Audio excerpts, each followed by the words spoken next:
Hola amigos del internet y fanáticos de Berserk, sean bienvenidos a la reseña y análisis del capítulo 375 de Berserk, titulado Una mañana brumosa y cielos nublados. Para este análisis seguiremos el mismo formato de siempre, sin embargo seré bastante concreto con algunos temas por la sencilla razón de que todas las teorías que hemos analizado con anterioridad ya se han cumplido, por lo cual iremos directo al grano con este nuevo episodio. Como siempre, antes de comenzar, te invito a dejar tu like, comentario y suscribirte al canal para hacer crecer nuestra comunidad. Sin más preámbulos, empecemos.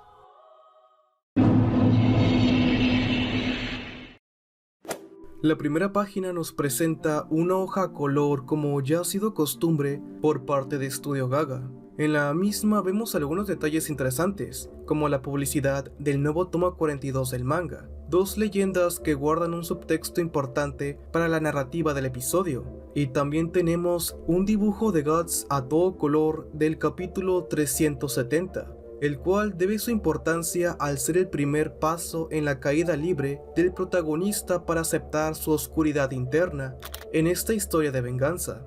Por su parte, las frases que acompañan al dibujo hacen referencia a diálogos importantes del mismo episodio.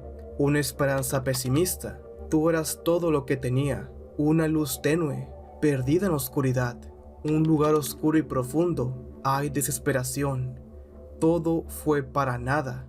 Igualmente haciendo una especie de paralelismo con el abismo interno del cual Guts cae, encontrándose con sus mayores temores, la aceptación de cómo él, siendo un humano, ha llegado al límite de sus capacidades físicas, y cómo la bestia de la oscuridad tuvo la razón todo este tiempo, de cómo aquellos frágiles lazos serían su mayor talón de Aquiles, puesto que ha sido el odio quien lo mantuvo con vida, mas no otras emociones. Nuevamente es una imagen de un capítulo anterior, pero su composición visual genera una poderosa perspectiva de cómo el guerrero indómito ha sido puesto de rodillas bajo su misma mano. El capítulo empieza justamente en donde acabó el capítulo anterior, pero esta vez vemos todo desde la perspectiva del príncipe Silat, quien, en conjunto con Daiba, iniciaron toda esta operación hacia el barco de nuestros héroes. Joven líder, ¿cómo está el pronóstico?, preguntaría Daiba, a lo cual el príncipe Silat le responde: no me subestimes, esta oscuridad no es nada diferente del mediodía. Como se esperaba del líder de los Bakiraka, este fue un pequeño desliz. El diálogo continúa con el príncipe Silat diciendo lo siguiente: en una noche iluminada por la luna, cuando la luna se inclina en el cielo desde el océano, donde se pone el sol, una bestia encadenada viene, envuelta en una brumosa neblina blanca. Daiba, creo que tu predicción es correcta. Pasando de página, tenemos este estilo tan característico de Miura, enfocando el perfil de los personajes, contrastando con una toma completa de la escena. A pesar de que este evento fue previsto por el destino, la ornamentura del barco confunde al Kushan en un inicio, pensando que podría tratarse de un navío de Falconia, con el objetivo de invadir las zonas marítimas. Pero Daiba le contesta que esto es imposible, puesto que Falconia se encuentra a miles de kilómetros de distancia, suponiendo que lo más probable es que sean barcos que escaparon de las bestias que liberó Griffith con el rugido del mundo. Silat apoya esta teoría, sin embargo cuestiona su decisión exagerada de utilizar toda una flota entera para someter a un solo barco, diciendo: ¿acaso debes estar planeando algo más? Daiba, ante las deducciones del príncipe, termina burlándose, comentando cómo su trabajo es asegurarse ante cualquier escenario. Aunque ambos personajes hayan trazado este plan, Silat aún desconoce los verdaderos planes del hechicero. Bueno, eso nos dice la trama del capítulo en gran parte.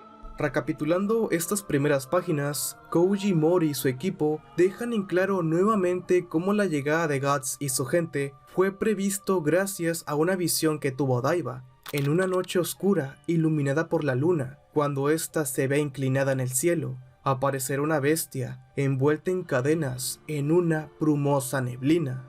Esta paráfrasis hace referencia en cómo la inestabilidad del protagonista terminó rompiendo las cadenas para liberar a la bestia de la oscuridad, y cómo a su vez esta sería encadenada nuevamente por los Kushan. Por otra parte, el príncipe de los Bakiraka está alerta ante cualquier invasión proveniente de Falconia. No olvidemos cómo los sucesos del capítulo 372, titulado Regreso triunfal al amanecer, el siguiente gran paso de Griffith es destruir el Imperio Kushan, aunque sus intenciones aún sean desconocidas. Daiba se acerca al barco una vez este fue tomado por los Kushan, y se pregunta, ¿dónde estará aquel hombre?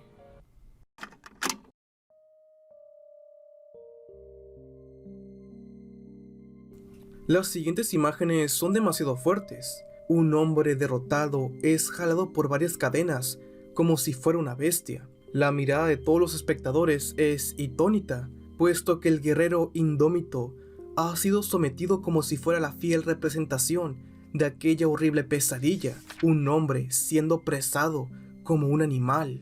Estudio Gaga nos presenta una hoja completa del protagonista en este estado tan trágico. Y cuando uno piensa que las imágenes de Guts ya no pueden hacerte daño, los discípulos de Miura nos entregan esto, sumamente brillante. Guts termina desplomándose por el suelo en este panel tan marcado. Esto es doloroso para Isidro, quien no puede seguir conteniendo sus emociones y termina explotando en llanto, pidiéndole a Guts que por favor se levante y luche, que él no es así.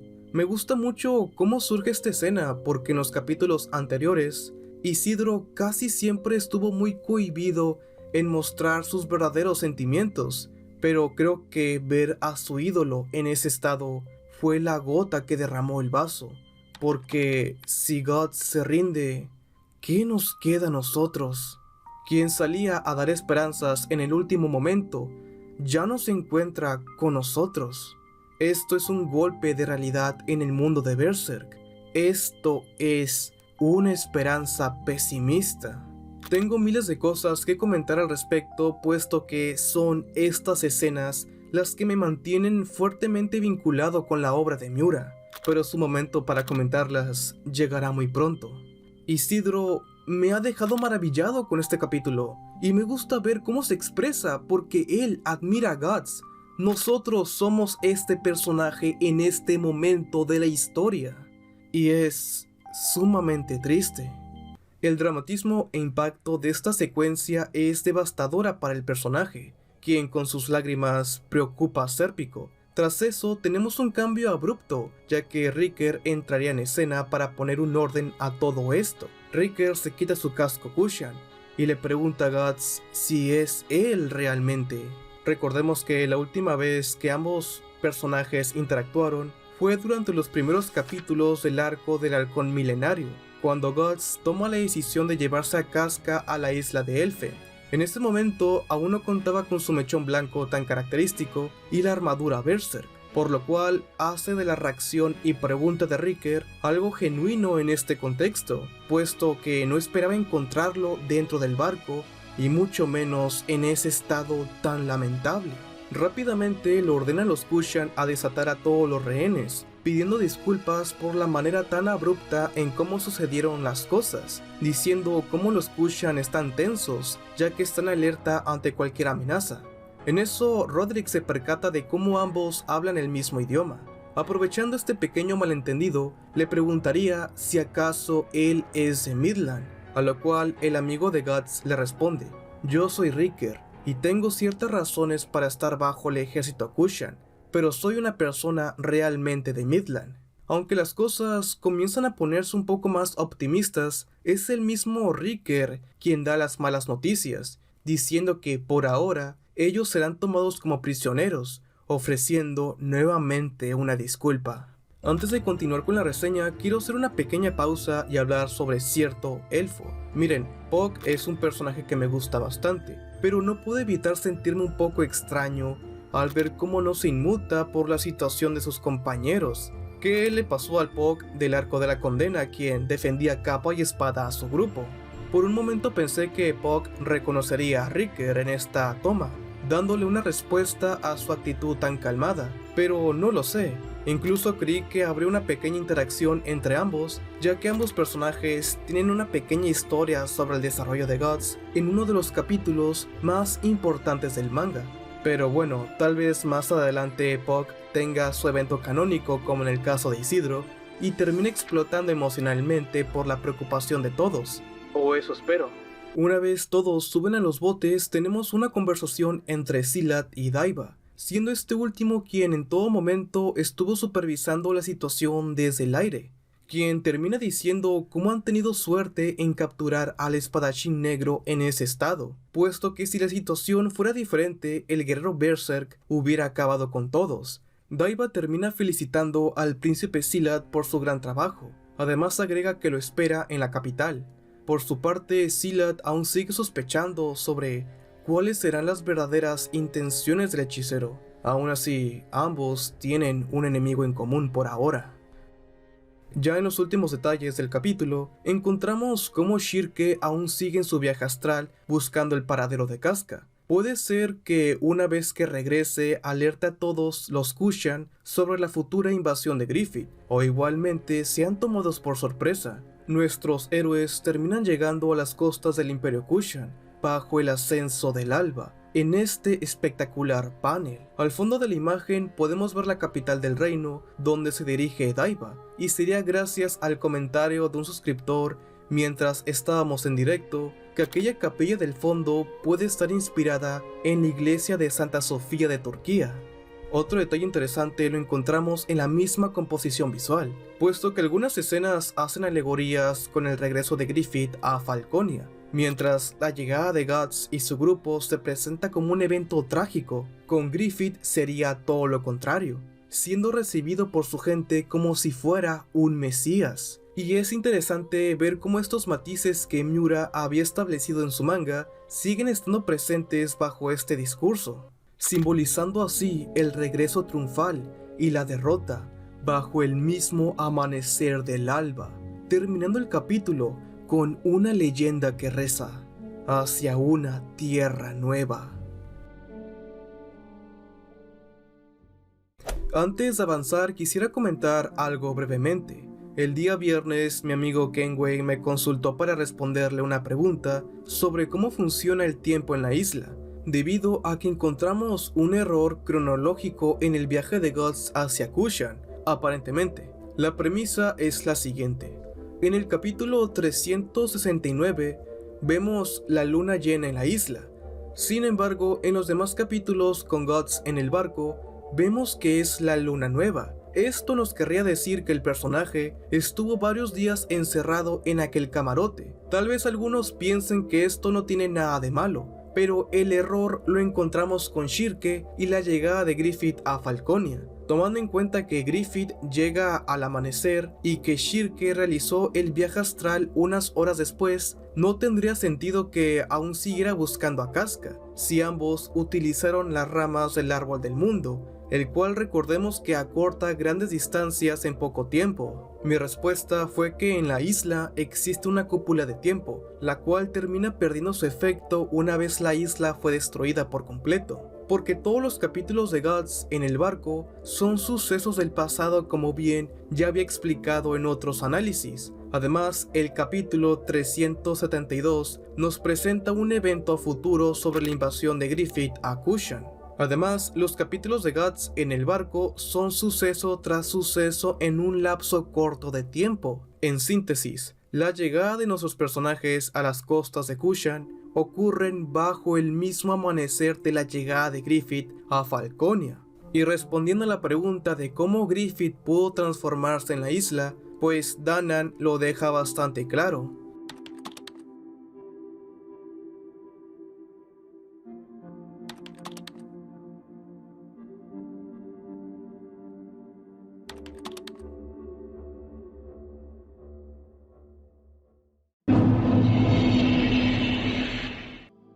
Para mí este capítulo es una mezcla entre el 372 y el 374, puesto que toma los elementos más sobresalientes del storytelling de ambas manos. Por una parte tenemos todo este discurso visual a través de poderosas imágenes para contar una historia, y por la otra tenemos el contexto y el porqué a esas imágenes. no sabría decir si este nuevo capítulo es el mejor que hemos tenido hasta ahora, aunque creo que sí lo es. Pero algo que puedo destacar mucho es que se ha terminado por ramificar todas las ideas, teorías y dudas que esta nueva era Koji Mori ha ido dejando con el tiempo. Si alguien me hubiera dicho que este capítulo fue hecho por Miura, me la creo completamente, ya que el cuidado al detalle, los diálogos, las escenas dramáticas, están manejadas de una manera tan orgánica que encuentran ese equilibrio perfecto para hacer del mismo un mar de emociones. No obstante, una de las características más resaltantes del episodio sería la increíble calidad de su dibujo. En resumen, este nuevo capítulo trajo consigo varias respuestas, al mismo tiempo que ya ha comenzado a entrelazar varias tramas para un futuro conflicto. Estoy bastante emocionado por saber qué ocurrirá más adelante. Si acaso Guts volverá a perder el control, qué planes tendrá Daiba entre manos y cómo será el ataque a Kushan. Y bueno, amigos del internet y fanáticos de Berserk, con esto finaliza el análisis del capítulo. Como siempre, no olvides suscribirte si te gusta el contenido, deja tu like y un comentario, ya que con esto me ayudas bastante para que el algoritmo me tome en cuenta. Igualmente, no olvides activar la campanita de notificaciones y seguirme en mis redes sociales. Antes de concluir, dejaré un pequeño video recopilando algunas teorías que muy pocos han visto. Un gran saludo y mil gracias a los miembros del canal por brindarme todo su apoyo en cada video que hago. Si deseas formar parte, te invito a darle clic al botón de unirse. Igualmente, para más teorías y detalles curiosos, te invito a ver nuestros directos en vivo. Nos vemos muy pronto, lean Berserk y buenas noches. En los nuevos capítulos del manga de Berserk se han concluido varias subtramas, como lo sería la destrucción de la isla de los elfos, el secuestro de Casca por parte de Griffith y cómo Guts y su grupo han sido abordados por el Imperio Kushan, cruzando camino nuevamente con el personaje de Riker después de un largo tiempo. Hasta ahora las nuevas tramas ya han sido segmentadas para una futura invasión por parte de Griffith hacia el Imperio Kushan, lugar en donde Guts y su gente residen actualmente.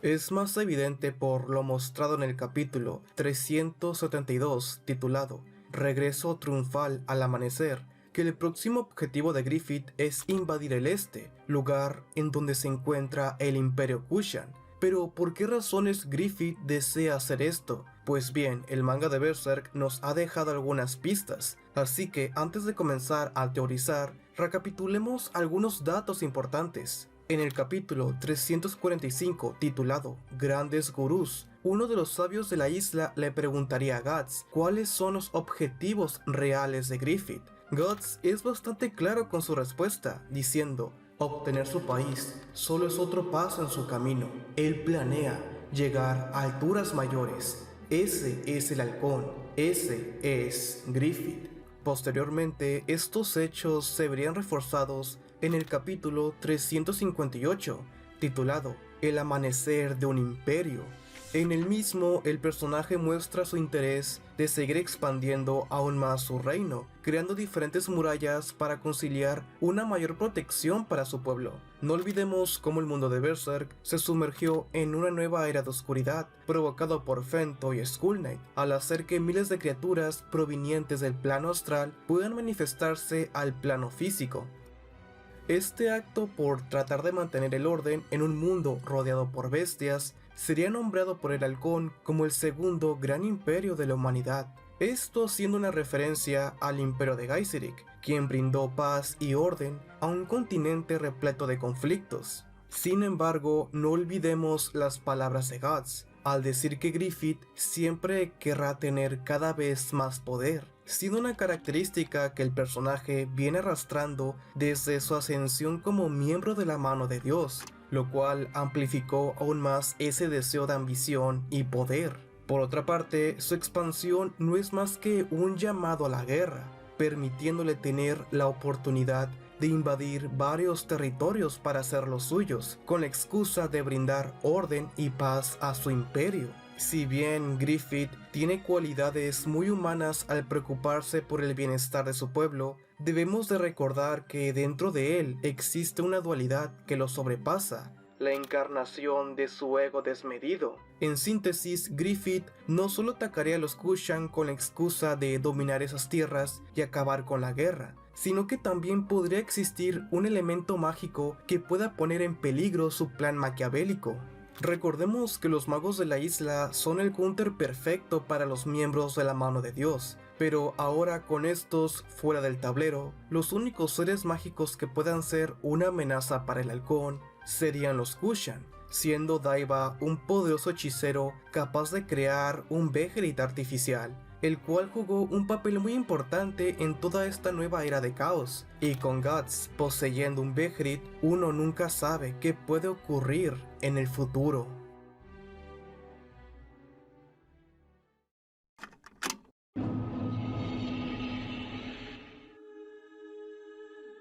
Durante los acontecimientos presentados en Vitranis, Sonia crearía un fuerte vínculo con el personaje de Shirke, al compartir ambas un pensamiento bastante similar sobre lo que es ser diferente. Ya saben, personas con habilidades únicas que son rechazados por la sociedad. Sonia le pediría unirse a su grupo, con el fin de buscar un lugar en donde realmente se pueda sentir aceptada por todos. Al principio Shirke se ve tentada por la oferta, pero al final termina declinando, al recordar cómo ya había encontrado ese apreciado lugar dentro del grupo de Guts. Este encuentro terminaría con Sonia diciendo: "Espero verte de nuevo, búho del bosque", a lo cual Mule se pregunta: "¿De nuevo? ¿Acaso esto no es una despedida?". A lo cual Sonia con una sonrisa termina diciendo lo siguiente: "La joven búho y la joven Milano se encontrarán de nuevo con toda seguridad". Una vez regresa al campamento de la banda del halcón en el capítulo 250 titulado Instinto Hogareño, Sonia se encontraría al apóstol Irving alrededor de una fogata. Ambos inician una pequeña conversación, pero lo realmente importante comienza con el sueño de la protagonista. En el mismo podemos ver a un búho y a un Milano volando bajo la luz de la luna, esto en representación a un posible reencuentro de Sonia y Shirke. Recordemos que este personaje es una vidente en toda la expresión de la palabra, teniendo la capacidad de tener visiones sobre el futuro. Este es un tema que el mismo Kentaro Miura ha comentado en su guía oficial de personajes. Absolutamente, todas las predicciones de Sonia se han cumplido, como la llegada del Halcón de la Luz o la aparición de Falconia. En su momento, la gran mayoría del fandom de Berserk sostenemos la idea de que dicha visión tendría su resolución en la isla de los elfos, cosa que no terminó sucediendo como muchos veníamos teorizando. Aunque algunos siguen aferrados con esta idea, la teoría, aunque muy bien fundamentada, carece de sentido hasta cierto punto, tomando en cuenta que gran parte del ejército de Griffith, como él, es susceptible a la magia. No tendría sentido mandar a una gran parte de tu ejército a una isla repleta de hechiceros si tu único objetivo es destruir el gran árbol. Igualmente, el poder de Griffith como miembro de la mano de Dios es tan grande que su sola presencia acabó con la vida del gran árbol de cerezos. Pero, regresando con el sueño de Sonia, la misma composición visual nos dice cómo Sonia y Shirke estarán presentes en este nuevo conflicto bajo la luz de la luna. Tomando en cuenta su composición y relacionándolo con los capítulos más recientes del manga, esto puede ser un evento cercano. Igualmente, pasando de página, se nos presenta un plano de Griffith bajo la luz de la luna, lo cual significa que este último estará presente en esta invasión. Por último, esto nos lleva a las palabras del mismo Kentaro Miura, en su más reciente entrevista antes de fallecer el 6 de mayo del 2021. Había mencionado cómo después de la culminación del arco de fantasía, Guts y Griffith tendrían varios enfrentamientos. Además, se sabe gracias a una entrevista del año 2020 cómo Miura ya quería acelerar el proceso de su historia para poder retirarse del manga. Esto se vería fortalecido por las palabras de su mejor amigo, Koji Mori, quien últimamente ha comentado en la más reciente entrevista cómo el final de Berserk sigue siendo el mismo. Del mismo modo como la historia se encuentra en su recta final, con menos de 10 años para su conclusión, teniendo un aproximado de 50 a 60 capítulos.